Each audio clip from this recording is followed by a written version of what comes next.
में बताइए कैसे आप उस तक पहुंचे।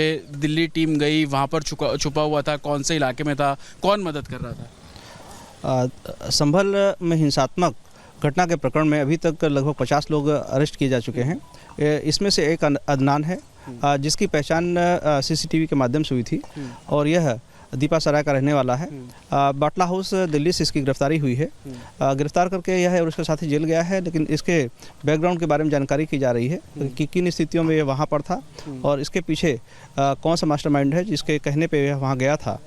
सभी प्रकरणों की जांच की जा रही है और जांच करके कठोर विधिक कार्रवाई यह और इसके जो अन्य साथी हैं उसके खिलाफ की जाएगी। सर, जो लोग शरण दे रहे हैं दंगाइयों को, चाहे वो दिल्ली हो, हैदराबाद हो या दूसरे कोई भी राज्य हो, उन लोगों पर भी एडमिनिस्ट्रेशन सख्ती करेगा? बिल्कुल, उन्हें भी चिन्हित किया जा रहा है। उनके विरुद्ध भी सुसंगत धाराओं में अभियोग पंजीकृत करते हुए कठोर विधिक कार्रवाई सुनिश्चित की जाएगी। सर, क्या ये दंगाई सिर्फ दिल्ली गए या कुछ और राज्य भी ऐसे हैं? अभी भी आप लोगों को कुछ लीड्स मिल रही है कि कुछ और लोग दिल्ली में हो सकते हैं? बिल्कुल, काफ़ी लोग दिल्ली में यहाँ से गए हैं जो कि फरार हैं और लगभग 95 के लगभग जो आइडेंटिफाई हो चुके हैं, प्रकाश में आए हैं। उनमें से दिल्ली, हैदराबाद और अन्य जगहों पे भी जाने की सूचनाएं हुई हैं। वहाँ भी आइडेंटिफाई किए जा रहे हैं। शीघ्र ही उन्हें भी गिरफ्तार किया जाएगा। सर, दिल्ली में कुछ अभी तक क्लियर हो पाया कि जामिया से भी इस हिंसा को लेकर कुछ लिंकअप्स है, वहाँ के कुछ लोगों ने उकसाया या सोशल मीडिया के जरिए कुछ प्रवोक किया गया, ऐसी इन्वेस्टिगेशन में कुछ चीज़ें निकली हैं? कुछ चीज़ें आई हैं जो कि विवेचना का विषय है और साथ ही साथ संकलन किया जा रहा है और जो लोग भी इनके पीछे रहे हैं उनके खिलाफ भी कार्रवाई प्रचलित है। अदनान क्या था सर? मतलब इसने भी पुलिस के हथियार छीने थे, क्योंकि सीसीटीवी के आधार पर आप बता रहे हैं कि उसकी अरेस्टिंग की गई। पथराव करने में शामिल था? पथराव और आगजनी में भी यह शामिल था और यह अपने साथियों के साथ आया था और किन किन लोगों के साथ वहाँ गया है, उनके पीछे और कौन लोग हैं, इस बारे में जानकारी की जा रही है। और जतिन हमारे सहयोगी इस वक्त लाइव जुड़ चुके हैं। जतिन, जिस तरीके के दिल्ली कनेक्शन यहां निकलकर सामने आए हैं, 50 से ज्यादा दंगाई इसमें जो संदिग्ध थे उनकी गिरफ्तारी हुई, अभी भी माना जा रहा है कि दिल्ली के कई इलाकों में छुपे हैं ये।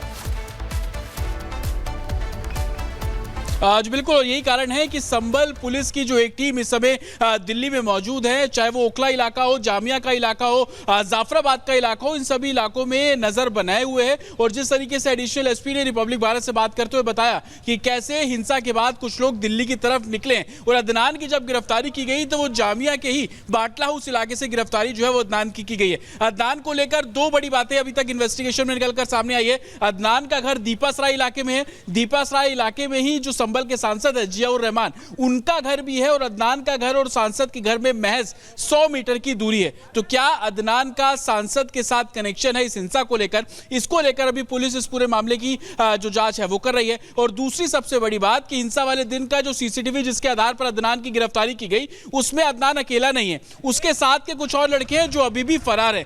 क्या वो लड़के भी दिल्ली में मौजूद है? जामिया और जो जिस तरीके से जाफराबाद, सीमापुरी के इलाके हैं वहां पर मौजूद है। इसको लेकर पुलिस का कहना है कि दबिश दी जा रही है। अदनान हिंसा करने के मामले में गिरफ्तार किया गया है। मेरे पीछे आप शाही जामा मस्जिद देख रहे हैं। सर्वे टीम 24 तारीख को इसी मस्जिद में थी। इसके पीछे वाली जो सड़क है वहां पर अदनान की मौजूदगी जो है वो पाई गई थी। आगजनी अदनान ने की। उस समय जो गाड़ियां जलाई गई थी मस्जिद के आसपास पुलिस कर्मियों की और दूसरी जो गाड़ियां थी उसमें अदनान की अहम भूमिका है और सीसीटीवी फुटेज के आधार पर अदनान की पहचान की गई। तकरीबन 1 महीना अदनान दिल्ली में रहा। अदनान की मदद किसने की, इसको लेकर अभी जांच की जा रही है। पुलिस का किसने मदद की और ये वो बात अब लोग निकलकर सामने आ रहे हैं जिन पर आरोप था, जिनको बचाने की कोशिश की जा रही थी। फिर से जतिन आपका रुख करेंगे। इस बीच एक और खबर है संभल से जुड़ी। संभल में पुलिस चौकी बनाने पर ओवैसी ने सवाल उठा दिए हैं। मस्जिद के सामने पुलिस चौकी बनाई जा रही है। मुसलमानों के इलाकों में कम सुविधाएं, ये देखिए इस तरह की बातें अब लिखी जा रही है जो ट्विटर पर ट्वीट किया गया है। संभल की जामा मस्जिद के सामने पुलिस चौकी बनाई जा रही है। मुल्क के किसी भी कोने में चले जाइए, वहां की सरकार ना तो स्कूल खुलवाती है ना अस्पताल। अगर कुछ बनाया जाता है तो वो है पुलिस चौकी। और अब ये आरोप लगाने शुरू कर दिए गए हैं ओवैसी की तरफ से, जो ये कह रहे हैं कि चूंकि ये निर्णय लिया गया कि सत्यव्रत नगर बनाया जाएगा, मस्जिद के सामने चौकी बनाई जाएगी ताकि सुरक्षा पुख्ता होती रहे। जिस तरह की हिंसा का दौर देखने को मिला था वो ना हो, लेकिन सृष्टि यहाँ तो इस चौकी पर ही सवाल उठाया जा रहा है।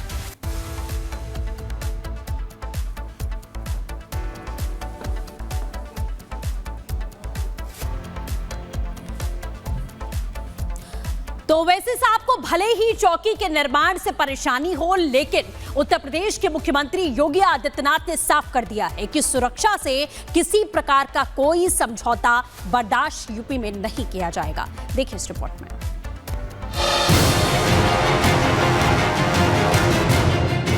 जामा मस्जिद के सामने भी एक चौकी है, वो बनाने के लिए, ताकि शांति व्यवस्था से प्रतिदिन उनको निगरानी है वो रखी जा सके। संभल में सर्वे भी होगा और अदालत के आदेश पर स्नातन के सबूत भी ढूंढे जाएंगे। ये तस्वीरें इसकी साफ साफ गवाही दे रही हैं। जामा मस्जिद के सामने बनाई जा रही पुलिस चौकी इस बात का जीता जागता सबूत है कि संभल में सिस्टम से काम होगा। कोर्ट आदेश देगी तो डंके की चोट पर सर्वे भी होगा, और अगर किसी ने माहौल बिगाड़ा तो तुरंत कट्टरपंथी के दिमाग में भरी कट्टरता का इलाज भी होगा। क्योंकि जिस जामा मस्जिद के पास 24 नवंबर के दिन हिंसा हुई थी, वहां तेजी से पुलिस चौकी बनाने का काम शुरू हो गया है। मतलब साफ है कि योगी की पुलिस बहुत जल्द अब 24 घंटे यहाँ पर तैनात रहेगी और उस एक एक शख्स की निगरानी करेगी जो कानून व्यवस्था में यकीन नहीं रखते और जिनका मकसद माहौल को बिगाड़ने का ही रहता है।